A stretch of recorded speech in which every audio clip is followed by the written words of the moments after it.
if a tech firm is VC backed, they went almost every single VC pitch is, we're going to disrupt an entire industry, right? We're going to disrupt this industry because the VCs are looking for like a really big total addressable market.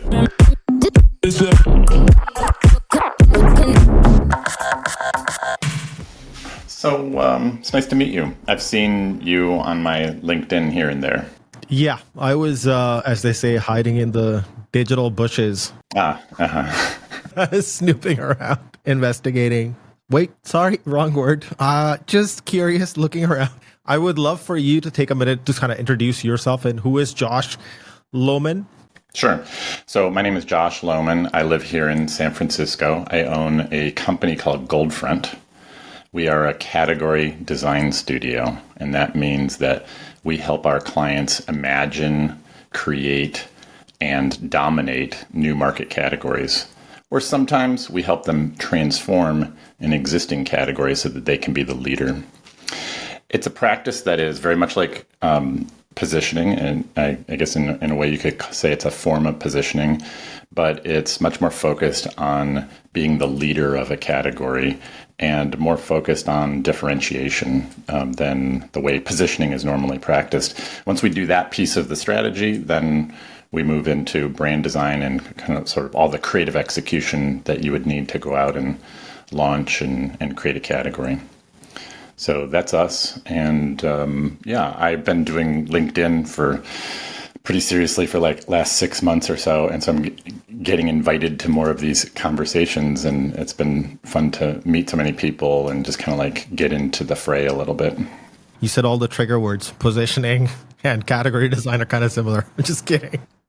You know, there's so much heated debate on like what these words mean. And I like, there's some of the nuances we'll get into in a second of how you kind of have used, have you sort of found a way to work around some of these negative connotation perceptions around what is positioning or what is brand.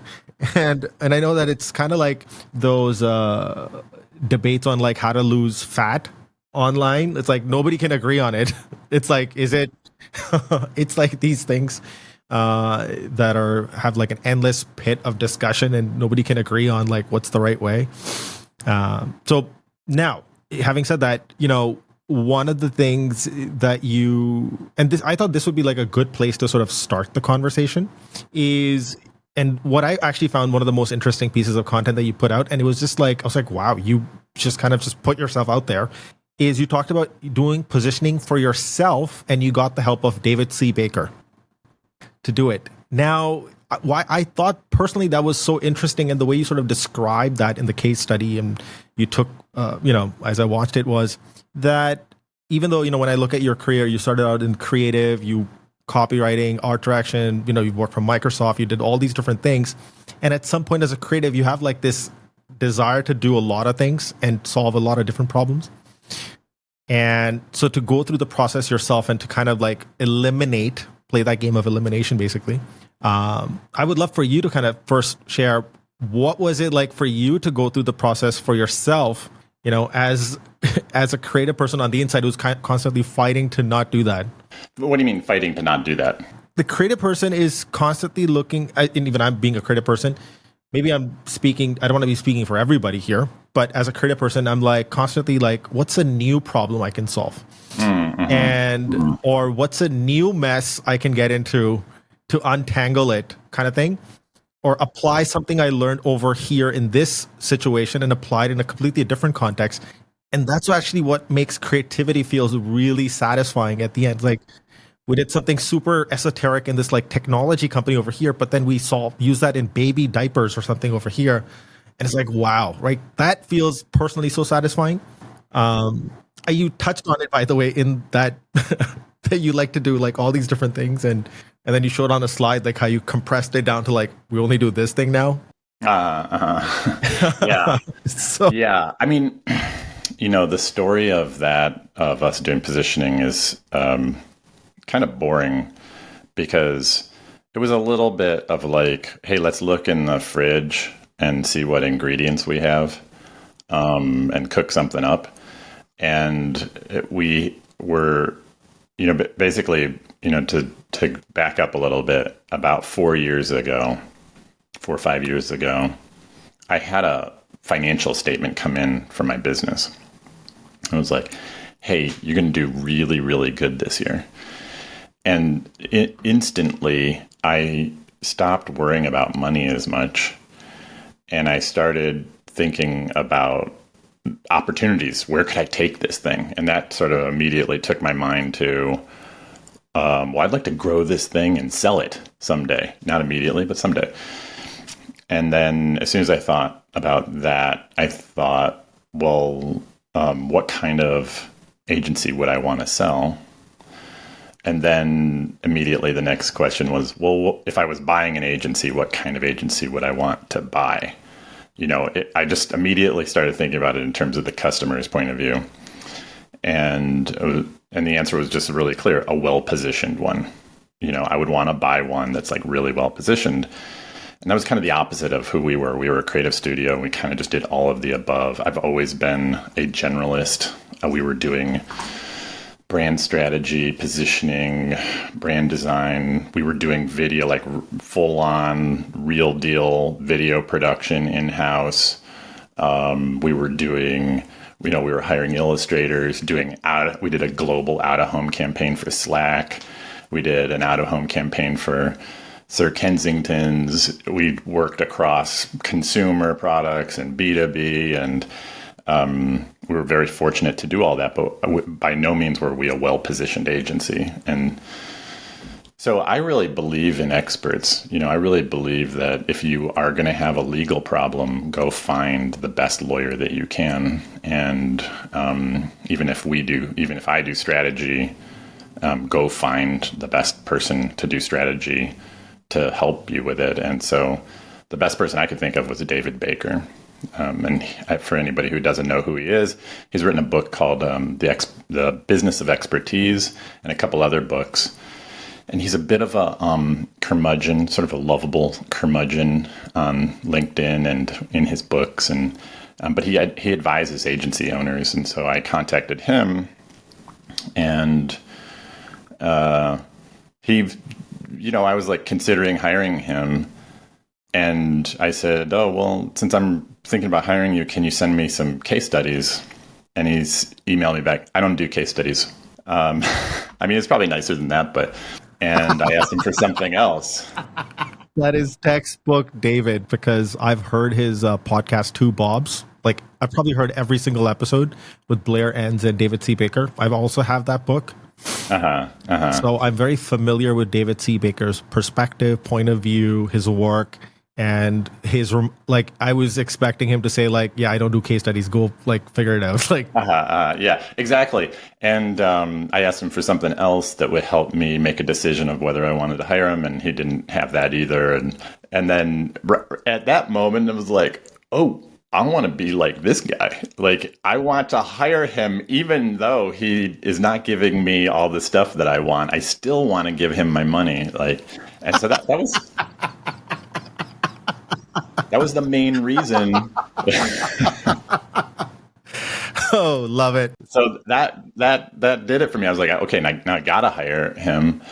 And so we worked together a little bit, but the story of doing the positioning work was pretty boring, because we just looked around and said, well, what do we do that nobody else does? What's really special here? And it was category design. It was category design, but there already were category design consultancies, but nobody was doing category design integrated with really great brand design. And so we came up with this idea I think I came up with it, but of this, the category design studio. And then I asked a dear friend of mine who is in the ad world.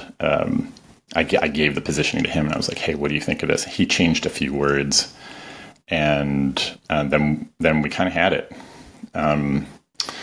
And so, yeah, it was really very simple. And I think the one thing that really David was great at was he basically told me, if you do this, you have to put whatever we come up with on all of your public facing materials, that you can't half-ass this. And he basically told me, if you don't want to do that, I'll refund your money and we don't have to work together. And that is the thing that really made it all work. It's like I had the ideas, I passed it by him. He was liking it too. It seemed very like it made a lot of sense, but he basically pushed me to make sure that I put that positioning on every single thing that we do. And that was really kind of what made it work, because we didn't like do it in a compromised way. I love some of these anecdotes and like behind the scenes of like what are the motions and sort of, mental hurdles, or you would say perceptions and things, you have to kind of overcome. But like, of course, I don't want this conversation to be about like David C. Baker or anything. By the way, he's blocked me from LinkedIn and stuff. Oh, really? Oh, okay. David, if you're listening to this, please don't block me. And I have nothing to do with Paul. No, he's a super. I totally respect him. I probably must have challenged him. Anyways, so as you're kind of going through this process, and it's because it's so much easier to give advice to somebody else. Hey, you should do this. Right? And like, why are you not doing it like this? Oh, it's so obvious because they're reading your label and you can't read your own label kind of situation. And where he's like coming from this place of like, look, if you don't do this, I don't even want your money, because he's probably thinking like my reputation is more important. That if you go tell people you work with David C. Baker and you're not there yet, people are going to be like, well, I don't want the results of this guy because... I mean, I think the main thing, my sense, I don't know, David's thinking, but my sense is he just doesn't want to fuck around with bullshit. He wants it to be good. He just wants the work to be good. Yeah, no, I love it. Actually, in fact, that's one of the things I really enjoyed about when I was looking at your contents, going through all that stuff. One of the things that I really liked was that you're not like this McKinsey type of strategy coming from that kind of camp. Like, here's a beautiful slide, now go figure it out. You're like doing like not only the thinking part, but then also showing like how that comes to life. Even like some of the case studies where you were talking about where you're like, okay, we just kind of brought it to life with like, I think it was you were talking about Clari or something, and you're like, we actually even created like some ad campaign visuals just so that for the executives, they can see like, okay, if this is the category design, then how does that percolate all the way outwards? And so they can really connect the dots, because sometimes, you as the expert might see the whole thing, but they can't visualize it or see it. And sometimes seeing a few visuals can really help like get them there. So what was that for you? Like, how did you like land on like category design for yourself? Like, another way to put it is like, as you were going through the process, to figure out what's your positioning going to be, how did you feel sure that, because this is also a big hump for people, right? When you're going through that process, they're like, I don't know if I'm sure about this being our positioning forever, like, because we're saying no to everything else. Like a typical example is like Volvo saying we stand for safety. Okay, we're going to ignore like luxury. We're going to ignore like the driver, like, right? So for you, what was that? How did it give you confidence that you're making the right decision? We just kind of fell into it. Like there was there's a book, the 22 Immutable Laws of Marketing, right? When I started in advertising in 1999, so before that I did digital design, and I started in advertising in 1999.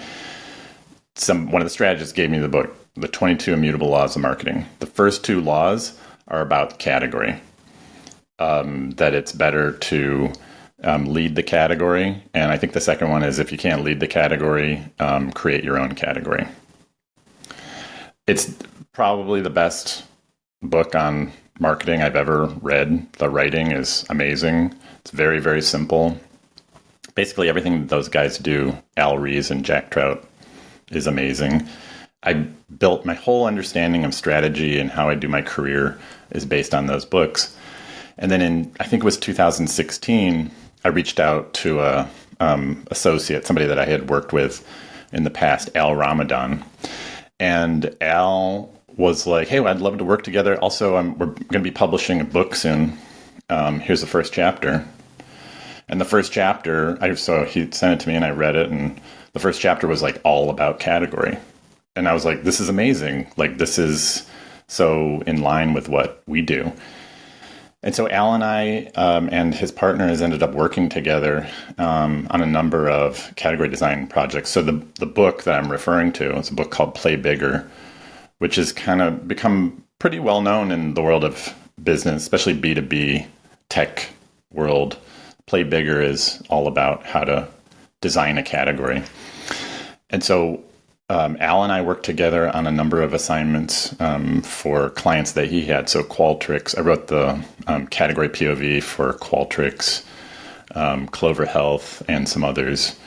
And, it was just very in line with what we were already doing, but there was some unlocks there as well.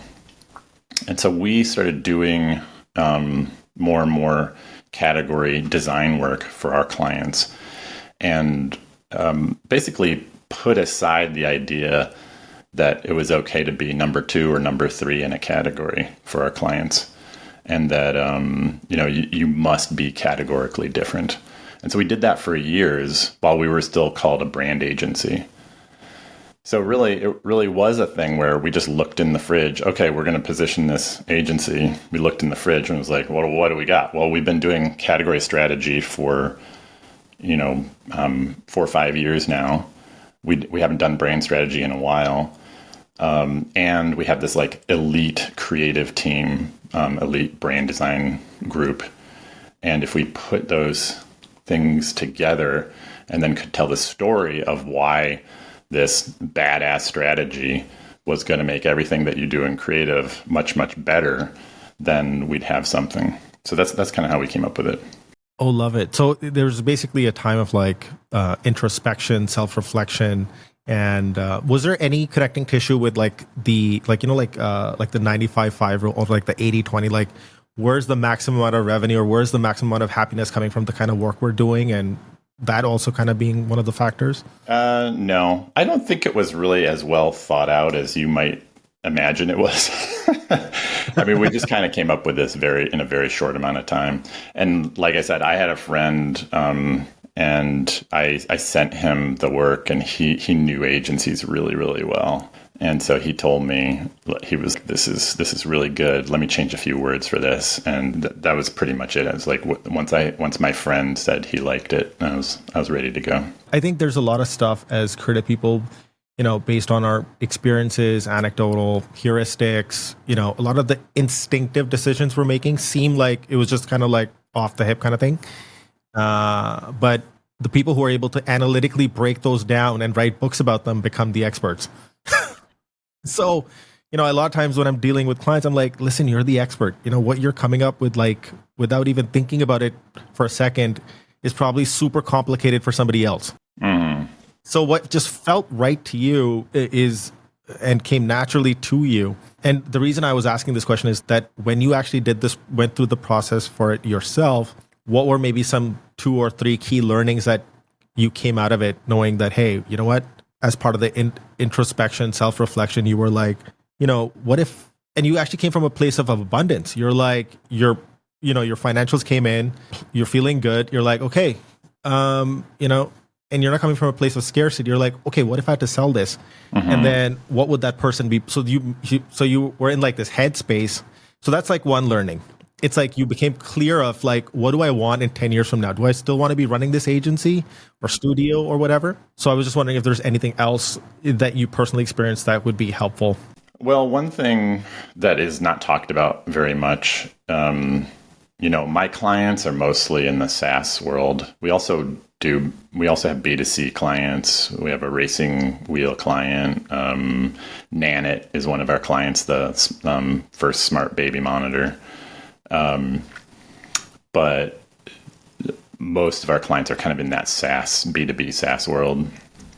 And they all talk about category kind of from like a marketing perspective. Like, hey, we have to tell people the name of the category. We have to spend all this time educating people as to what the category is so that analysts like Gartner will like recognize the category. And, it's a huge, they see it as this huge marketing push. But for me, and, some of this might be because we're an agency, but some of it definitely translates to our clients too, is that immediately our category definition helped us sell more. Because in every sales conversation, I had a way to differentiate. And I knew already before we did the positioning that there was going to be some resonance, because before we repositioned, I did like 6 months of sales calls with prospects. And I would always ask the question, do you guys think of yourselves as creating a category? And then they would go, oh yeah, like, yeah, we actually talk about that, you know? And I was like, okay, all right, interesting, you know?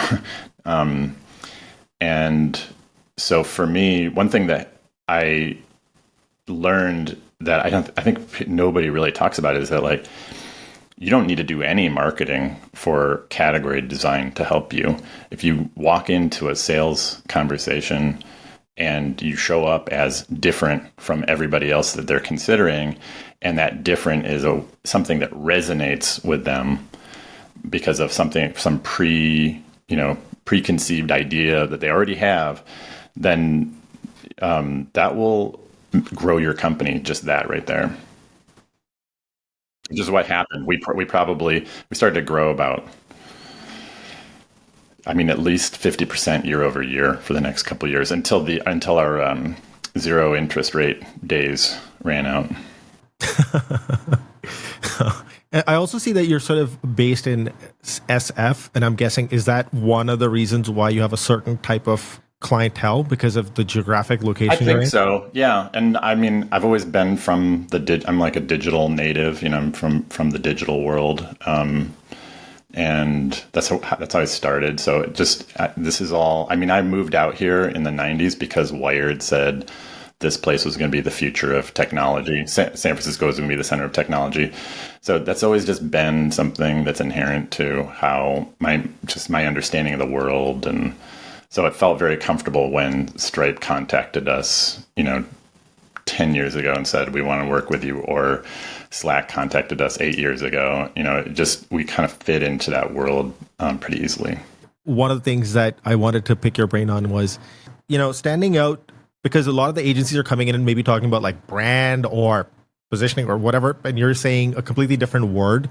Also, I feel maybe the word category is less polluted and has less negative connotations versus like a brand. Yeah. So I wonder how much of that played into the storytelling that you were doing and your new positioning. In the very first moment is that a category is a noun. It is not a way of describing a noun. So what most agencies do is, we are a brand agency, and then the thing that when they try to be different, it's all the words that they put after that.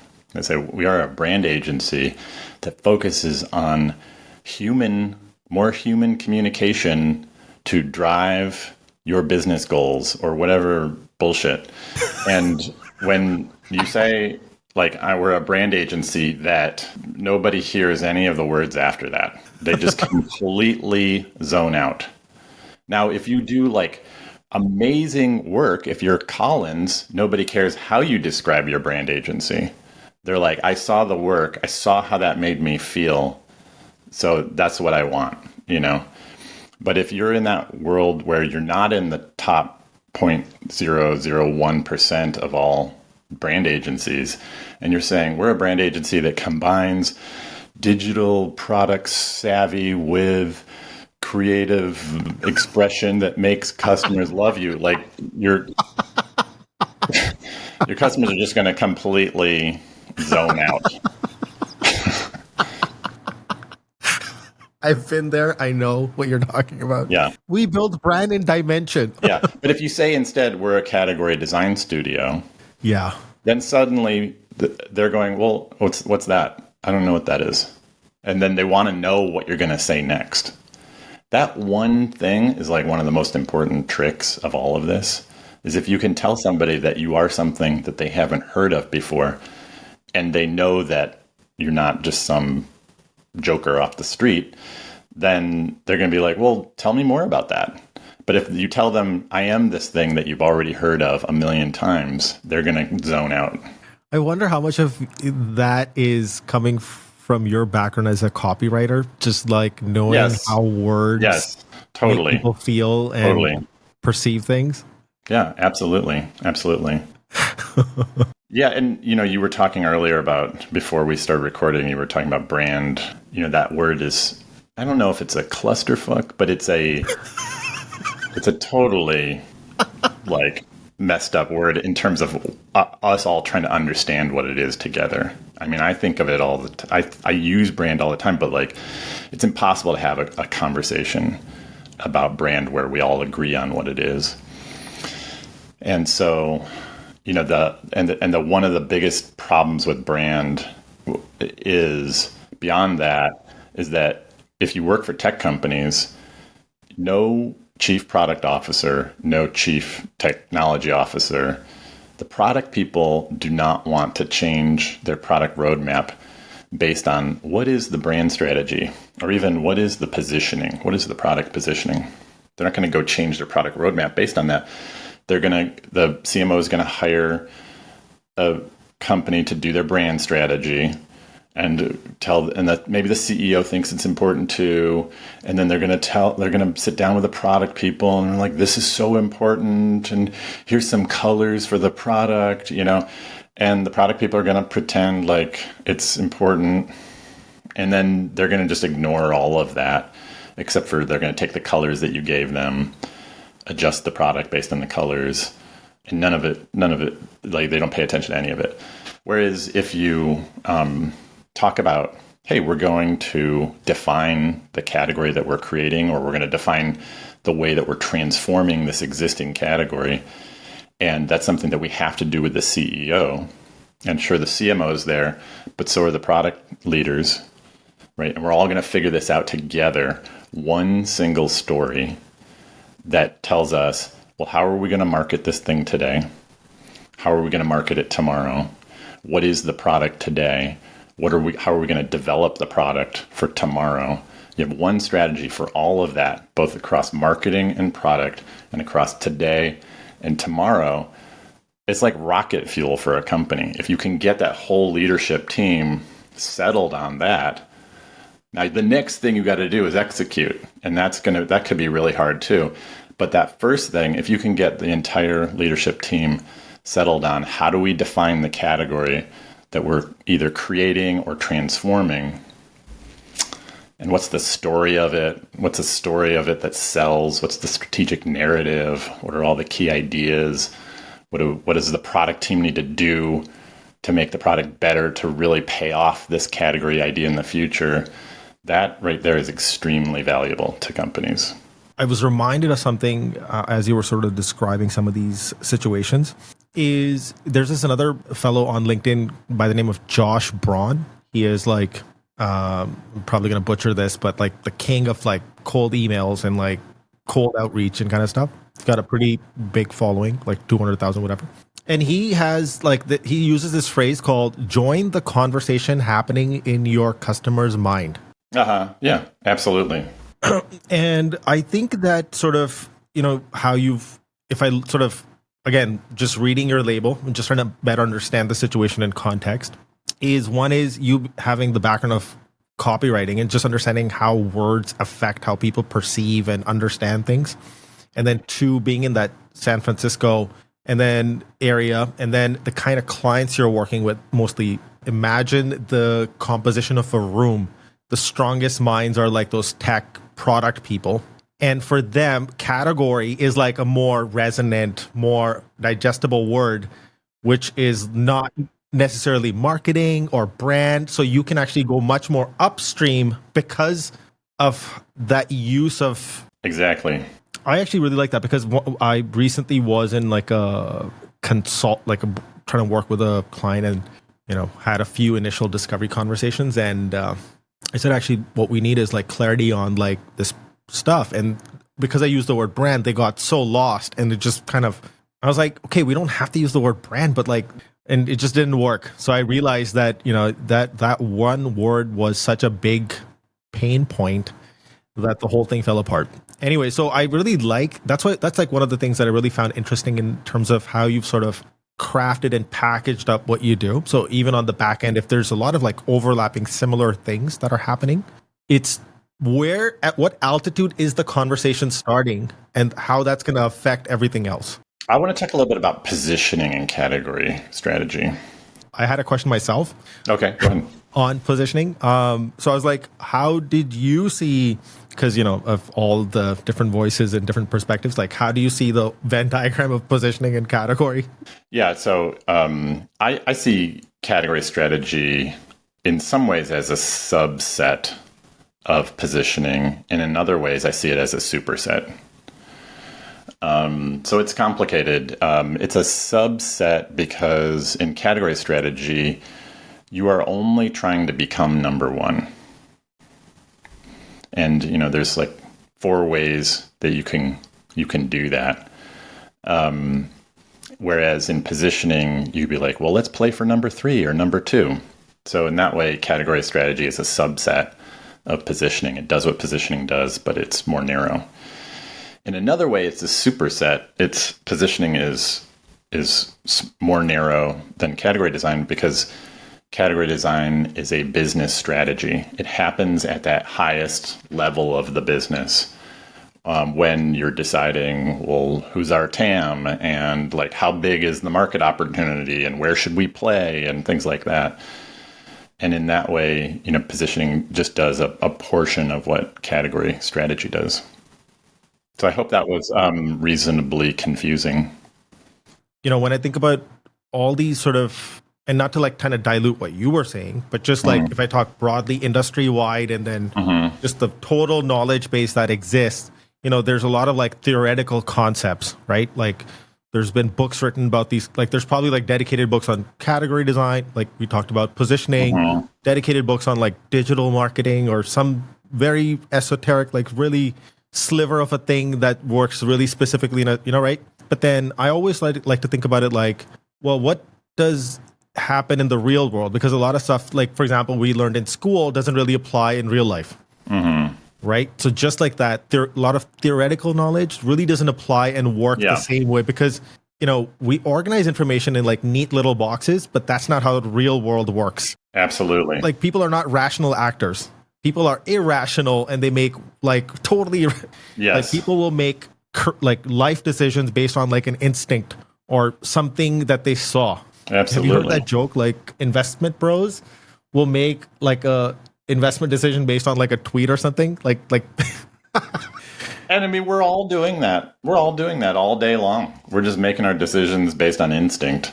Yeah. I mean, I think that's like one of the key things for me is that the way that positioning done is the way most all business is done. It's like there's a lot of hand wringing about making sense. This has got to be really logical and every single thing has got to make sense. But they totally lose sight of the fact that like this is a really small idea. This is an idea that's only for marketing. It doesn't apply to product. This is an idea that's totally boring. But it all makes sense. So that's what we're going to do. And, as companies get larger, they just have a natural inclination to get into this very like brained, hand-wringing thing where they're coming up with all this bullshit that doesn't matter to customers at all. Whereas customers are more like what you're talking about. They're just making decisions on instinct. That doesn't mean that like we can't use logic and rational thought in order to spark something special like that in customers. But we have to remember who's driving the boat. The customer's, unconscious and feelings is driving everything. And there's a whole aspect of this that's just completely mysterious. And if we can let go of the constant left brain hand-wringing, we can also say goodbye to small, siloed, like, oh, this only works for marketing, but doesn't apply to product, and boring. We don't have to be so boring anymore. And that's really at the essence of what I'm trying to do with strategy and creativity. The way that you approach the conversations and share your content, you're just always like, you're like, there's so much like self-awareness and reflection in what you're writing. Like, for example, like one of the latest posts that you wrote about, like, I'd be a terrible employee. I was like, wow, it's so refreshing to see something like that. Well, I'm also doing that in part because I'm a writer and I'm looking for good hooks. I mean, it's true. What I'm saying is true, but I'm also a writer. I'm looking for what is a good hook, and to say, I'm a terrible employee, that's a pretty good hook. It's like, oh, okay, well, what's the next thing going to say? Oh, I love it. Like, people don't understand how powerful copywriting is. Some of the people that I used to work for when I was in an agency like 20 years ago, like when they would like come up with like the words like at ads, for example, like what's the long copy or whatever, I was just like, what? How did they what? It just felt like magic every time they wrote something. I just I couldn't believe it. Going back to sort of whenever I hear sort of these theoretical concepts like positioning or brand or business strategy or category design or niche value prop, or lean canvas, like startup world has like this, the tech and Silicon Valley has like its own lingo adapted from, taking something from here, adapting it and calling it something else, calling it a sprint or whatever, right? So whenever I look at some of these concepts, I'm always thinking about, okay, what's a real business that I know of? And how would this work in that situation? But not only in that situation, but maybe like 5 other businesses, right? Mm-hmm. At least try to have some way to anchor the theory. So as you were describing the difference, I could relate because I'm like, okay, I get it. From the lens of like, if I look at, as you're describing the theory, I'm imagining Red Bull, right? So yeah. Or Dyson or Rafa or all those other sort of brands. Okay, so I would love to use the last few minutes that we have left. Maybe talk about like one of your favorite case studies where you felt like you were able to make impact and it was satisfying from that lens. And actually, hold on a second. I have one question before you go into the case study is, when you're working with clients and you're helping them through this, what is the most satisfying part for you? Well, first of all, I love growing my business. So selling a project is very satisfying. I love just knowing that the, 12 people that work for me are going to continue to get paid and I'm going to get to keep working with them. But as we work with clients, I mean, the best thing is when I have a real relationship with the CEO or maybe the CMO, and we start to really be like, how can we figure this out together? And we're trying to bring along the entire group, the whole leadership team. But I've got a little bit of that, usually it's with a CEO, that one-on-one relationship where it's like, okay, well, how do we get to this? And I'm essentially helping this person go after their dream. And some will tell me in sort of more emotional terms like that, but some are very business-like and buttoned up. But I can just feel that, on some level, they really want to do something big. And when I can help them even just a little bit to that place, or I can help them show up at their next board meeting or their next presentation and show up with a ton of confidence with a really great story, that's so satisfying to me. When you were a kid, were you like a rebellious kid, or what kind of kid were you when you were like in school? Were you good in class, like A student? I was a terrible student, but I always did well on the standardized tests, and but I was a good kid generally. But the only thing that I can really think of is that I always looked for some way to transcend the rules. So in 7th grade, the grammar teacher, the English teacher, gave us an assignment to write something write up, a short paragraph about the word period. And so I wrote an entire paragraph that was just one sentence. I love it. And so and then I basically talked about something that had nothing to do with periods. And then at the very end, I said, I love it.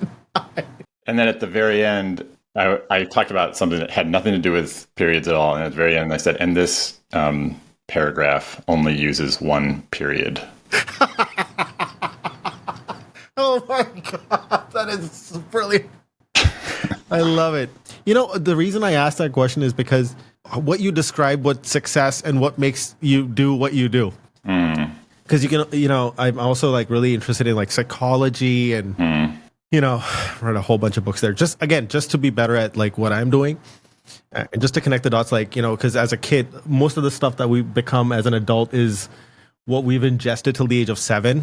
And it's like that's kind of what you're living out your life. Mm-hmm. So if you're kind of like that rebel, and somewhere how that plays out in the future is where you're like, it's how you find value in being useful to what kind of people.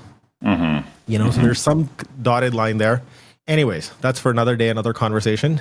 I would love to sort of now use the final moments is to talk about, a project that where you've achieved this, what you were talking about, and it was very satisfying overall. And what are some of the lessons that you've learned from managing leadership or navigating some of those relationships, getting buy-in, anything that you think is useful? I'll start with a story of a client. So we had a racing wheel company come to us 2 years ago named Apex Wheels. And they wanted to talk to us about doing strategy and rebranding their company. And they were not creating a category. They were not also what I would call transforming a category. Transforming category would be like what the iPhone did to the smartphone category, right? It's like we changed it or what Tesla did to electric cars. We changed it so much that we became the leader and the definition of that category. This company was not doing either of those things. A while ago, I created this concept of a category of one brand or a category of one experience. And I created it just for this problem. Because, what you're really trying to do, the goal of all of this is to have a sustainable, profitable company over a long period of time, and to be able to grow within that space that you have, right? And so we used Porsche as an example. Porsche is not the leader of the sports car category in terms of how big they are. They're not transforming the category so that they will become the leader of it. They are not really a niche brand. They haven't decided like, oh, we're just for school teachers. We're a niche sports car, right? There's not a rational niche to what they do. So, but still, Porsche is categorically different from everybody else in the sports car category. You can't, if you're the kind of person who really wants a Porsche, there is no substitute for that, which is really what the goal is here, is to be irreplaceable. And so we came up with this idea of like a category of one brand like Porsche, and we applied it to Apex Wheels. And we came up with this simple idea that there were a lot of sort of fashion wheels out there in the racing wheel world. There's a big explosion of kind of racing in culture right now. And so there are these fashionable racing wheels, but they don't work very well. And so we landed on this idea for Apex of real performance. So Apex stands for real performance, not some bullshit, but they're constantly trying to make their product stronger, faster, better. And so we worked that strategy up, and then we created a brand that also looked categorically different from anything else out there. And this is not just a boast. If you just go look at the work that we did for them and you compare it to any other racing wheel brand, they're completely different. Like, that's what I like about that you're always matching the theory with like the execution. Is like, fuck, love it. Yeah, head and heart. Yeah. So anyway, they've been very successful since they launched the brand and the category story. And time will tell if they will become a category of one brand. I think they're on their way. They're certainly not in like Porsche's position right now, but that'll be a journey for them over the next few years. First of all, for the people listening, I'm going to link everything in the show notes so you can click on these case studies and have a look at Apex. It looks freaking sick. I love it. So the follow-up question I have is, now this is a lot of the stuff that Josh that you talked about. A person can look at the case study on your website and they can kind of take away, the great work that you've done. I would be curious to learn a little bit about the things that we've been talking about. What happened behind the scenes? Like, how did you navigate this with the leadership? No, actually, they were amazing clients. They were just took to it. They kind of got it immediately. When you work with the right people, they know that what they've been trying hasn't worked. And so when they meet somebody like you, they're like, okay, I would love to potentially know that how this thing that you've created has resulted in the kind of relationships that you're building with CEOs or like the people in charge or like the founders. Yeah, I mean, so working with CEOs, it's pretty different if it's an early stage company versus a bigger later stage company. There's more ego in the second one. At the beginning, it's more people are just like, I have a dream and I just want to get there. They're more hungry.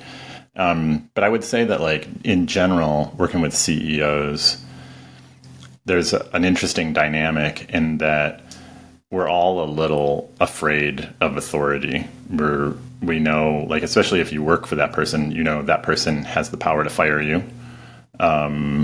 You want them to like you as much as you try to act like, oh, I'm just going to treat you like you're like everybody else. And there's still like that fear there.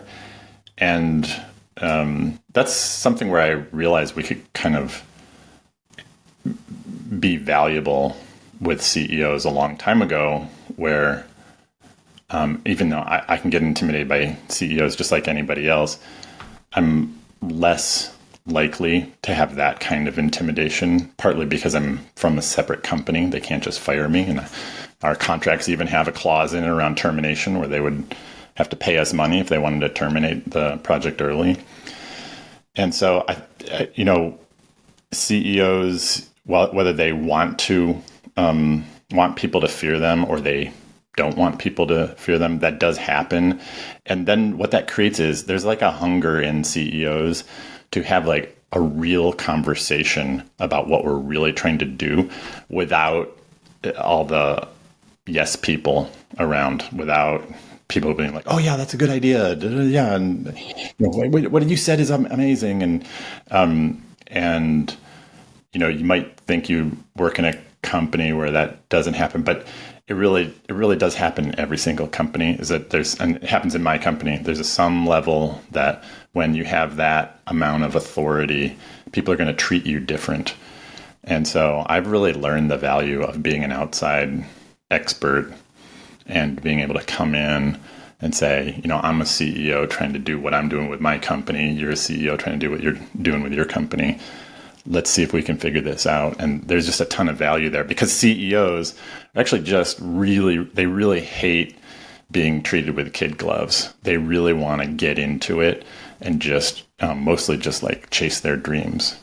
So that's been a really interesting thing for me to learn along this path. This might be a really dumb and silly comment. Two parts to it. One is, does the white beard help? I think so. Yeah. I mean, being a little older helps. Also, just being more settled. I started going to a lot of therapy when I was 30. I'm 55 now. I've done a lot of meditation. So just being more settled with myself instills a lot of confidence in clients. And I'm not always like that, but when I am, my CEOs feel a lot more confidence about my advice. Yeah, there's this funny analogy that comes to mind, which one of my mentors taught me. This person taught me, they're like, when you want people to listen to you, speak softly instead of yelling. They'll lean in to see what you're saying. Absolutely. Kind of like a bit of a... that's what I observed about your personality. Okay, one final question before we start closing this. One of the things that I observed about the way you've presented your case studies is 0 to 1 case studies. And this kind of goes into literally like everything we were talking about is who's that person you're talking to? Is that something that you deliberately go do? Like you want to work with 0 to 1 efforts because that's the kind of personality and mindset and the people I want to be in the room with and the people I want to be influencing. So like, I mean, if you work in tech, so much of tech is trying to be 0 to 1. And even if they don't say that, when they went to if they're VC backed, if a tech firm is VC backed, they went almost every single VC pitch is we're going to disrupt an entire industry, right? We're going to disrupt this industry because the VCs are looking for like a really big total addressable market. Like the market could get huge, right? And so what that means is we want to disrupt this market is we want to go 0 to 1.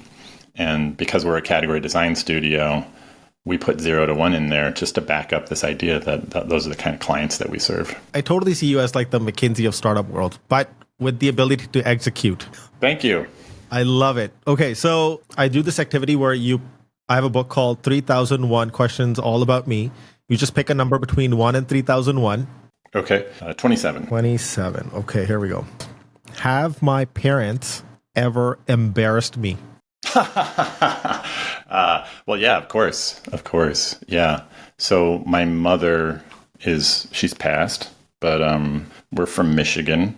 My mother is from Michigan, and she's was a very gregarious person and a real jokester. For example, I would walk home from school when I was 10, and I would open the door to our house, and she'd be in a gorilla mask, and she'd scare the shit out of me. And then when I was like terrified, she'd just be doubled over laughing. Oh my God. And wow. So, we used to go to Hudson's, the department store, to get my clothes every fall. And even into when I was, 9th grade, 10th grade, those years, we'd go in there. And one of her favorite things to embarrass me was she'd just start talking to one of the mannequins. Excuse me, do you have the time? Well, I really love that dress you're wearing. Where did you get that? Okay, well, thank you. So, yeah, I was super fucking embarrassed. That's a great story. Love it. I love this book. It always like brings out like something very unique about that person. So I'm waiting. My daughters are 10 and 12. I'm waiting until they get to be, 15 and 17. I'm going to start talking to mannequins in stores in front of them. Love it. Oh my God. Okay. All right, Josh, this was a super fun conversation. I learned a little bit about who is this person that is Josh, who does this really cool thing based in San Francisco called category design. And are there any final words you would like to leave the audience with? 1, and 2, what's the best way to reach you? Only thing I want to tell people is go easy on yourself, and life is short, so you might as well go for it. And then if you want to reach me, you can just go to LinkedIn and look for Josh Lowman, or go to goldfront.com. Fantastic. Thank you, Josh. This was super fun. Really enjoyed the conversation. And I did too, Paul. This was great. And looking forward to continuing this meaningful dialogue with you. I'll see you online.